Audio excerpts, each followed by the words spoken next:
your attention, for example, is mediated by unconscious forces. And you know that perfectly well. And this is another Freudian observation. You know, if you're sitting down to study, for example, your conscious intent is to study, but you know perfectly well that all sorts of distraction fantasies are going to enter the theater of your imagination non-stop and annoyingly, and there isn't really a lot you can do about that except maybe wait it out.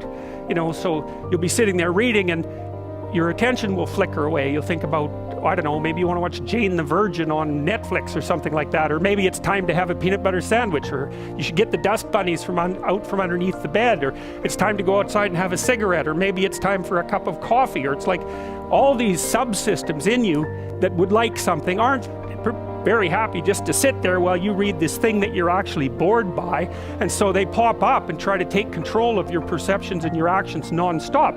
Maybe you think, well, this is a stupid course anyways, why do I have to read this damn paper, and what am I doing in university, and what's the point of life? It's like you can really get going if you're trying to avoid doing your homework, and then you might think, well, what is it in you that's trying to avoid? Because after all, you took the damn course and you told yourself to sit down.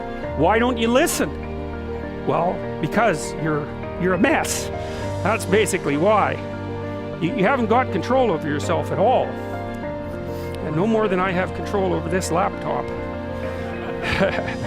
Okay, so there's the memory function of the unconscious, and there's the dissolutive function. That's an interesting one. The unconscious contains habits, once voluntary, now automatized and dissociated elements of the personality, which may lead a parasitic existence. That's an interesting one.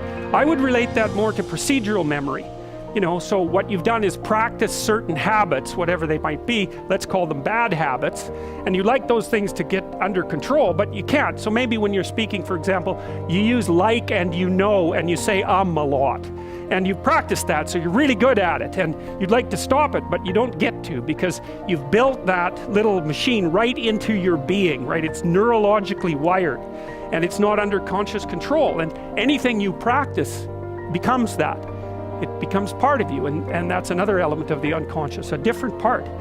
And then there's a creative part, which is that, well, you know, you're sitting around and maybe you're trying to write something, or maybe you want to produce a piece of art or a piece of music, or maybe you're just laying in bed dreaming and you have all these weird ideas, and especially in dreams, it's like, where do those things come from? And even more strange, one of the things that's really weird about dreams, and almost impossibly weird, is that you're an observer in the dream. It's like a dream is something that happens to you.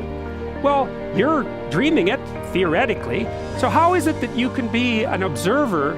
It's almost like you're watching a video game or a movie, but you're producing it, at least in principle, although the psychoanalysts would say, well, no, not exactly. Your ego isn't producing it, your unconscious is producing it. It's a different thing.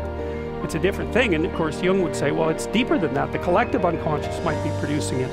It's, in some sense, it isn't you exactly, or it isn't the you that you think of when you think of you. And that's the ego from the Freudian perspective, the you that you identify with. That's the ego. And outside of that is the unconscious, the id. That's more the place of impulses, and you could think about those as the biological subsystems that can derail your thinking, right? And that govern things like hunger and sex and aggression and your basic instincts is another way of putting it. And it's a reasonable way of thinking about it, because these are subsystems that you share with animals. You share them certainly with mammals, you share most of them with reptiles, you share a lot of them with amphibians, and even going all the way down to crustaceans, there's commonality, for example, in the dominance hierarchy circuits. And so these are very, very old things, and the idea that you're in control of them is, well, you're not exactly in control of them. And I would say the less integrated you are, the less you're in control of them, and the more they're in control of you.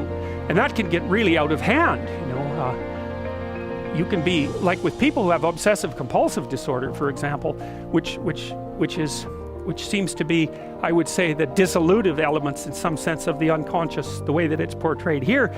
Poor people with obsessive compulsive disorder, they can spend half their time doing things that they can't really control, and they have very strong impulses to do them, and it's very hard on them to block them. You know, they'll almost panic if those things are blocked. And then you have people with Tourette's syndrome, you know, that they'll be doing all sorts of weird dances and spouting off obscenities, and and imitating people without being able to control it, and sometimes a little bit of antipsychotic medication can dampen that down, but it's as if there are these autonomous semi-spirits inside of them that grip control over their behavior and make them do things. And you know, you find that to some degree in your own life, because maybe you've become very attracted to someone, even maybe you don't want to be attracted to the person, and then you find yourself, you know, texting them when you know perfectly well that you should be going to bed, and you know, you're in a grip of something, and you can't control it, and that's all part of the unconscious and all part of what Freud was studying.